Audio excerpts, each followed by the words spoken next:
Hello friends, welcome back to my channel. আমি ভালো আছি, তোমরা সবাই কেমন আছো? তো আজকে আমি বানাবো শুক্তো। এই গরমে কিন্তু শুক্তো খাওয়াটা খুবই উপকারিতা। তো শুক্তো বানানোর জন্য আমি এখানে সবজিগুলো কেটে নিয়েছি। তারপর আমি একটা কড়াই বসিয়েছি, আর কড়াইতে আমি সাদা তেল দিয়ে দিলাম। সাদা তেলটা গরম হয়ে যাওয়ার পর আমি এখানে কেটে রাখা আলুটা দিয়ে দিলাম। আলুটা একটু ভালো করে ভেজে তুলে নেব। তারপর আমি ওই তেলের ভিতরে কেটে রাখা কলাটা দিয়ে দেবো। কলাটা আমার ভেজে নেওয়া হয়ে গেলে আমি এটাও তুলে নেব। এরপর আমি কড়াইতে আবারও একটু তেল দিয়ে দেবো। তারপর আমি এখানে কেটে রাখা বিনসগুলো দিয়ে দেবো।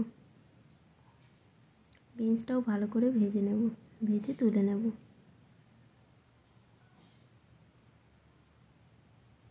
এবারে আমি এতে দিয়ে দেবো কেটে রাখা গাজর।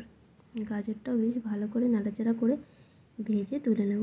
আমি কিন্তু ভালো করেই ভেজে তুলব, কম কিন্তু ভাজবো না।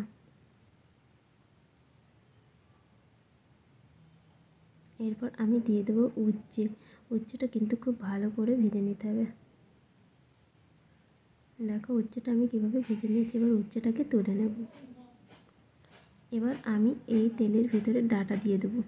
ডাঁটাটা কিন্তু খুব ভালো করে নাড়াচাড়া করে ভেজে তুলে নেব। এবার আমি দিয়ে দেবো বেগুন। বেগুনটা একটু ভেজে তুলে নেব। এরপর আমি তেল দিয়ে দেবো বড়ি। কয়েকটা বড়ি ভেজে তুলে নেব। এবার আমি এই তেলে আরেকটু তেল দিয়ে দেবো। দিয়ে এতে আমি দিয়ে দেবো শুকনো লঙ্কা, তেজপাতা, এরপরে দেব পাঁচফোড়ন আর দেব রাঁধুনি। এগুলো আমি ফোড়ন দেওয়ার পর, রাঁধুনিটা ফোড়নে দেওয়ার পর কিন্তু বেশিক্ষণ নাড়াচাড়া করা যাবে না। রাঁধুনিটা দিয়েই ভেজে রাখা সবজিগুলো আমার এখানে দিয়ে দিতে হবে। দিয়ে একটু নাড়াচাড়া করে নেব। আর এতে আমি মশলা দেব পোস্ত আর রাঁধুনি বাটা। এছাড়া আমি এখানে কিন্তু কোনো মশলা দিইনি। পোস্ত আর রাঁধুনি বাটাটা দিয়ে আমি বেশ ভালো করে মশলার সঙ্গে সবজিগুলো কষিয়ে নেব। এরপর আমি এতে পরিমাণ মতো লবণ আর পরিমাণ মতো হলুদ গুঁড়ো দিয়ে নাড়াচাড়া করব। দিয়ে এটা যে একটু কষানো হয়ে যাবে তখন আমি এতে পরিমাণ মতো জল দিয়ে দেবো।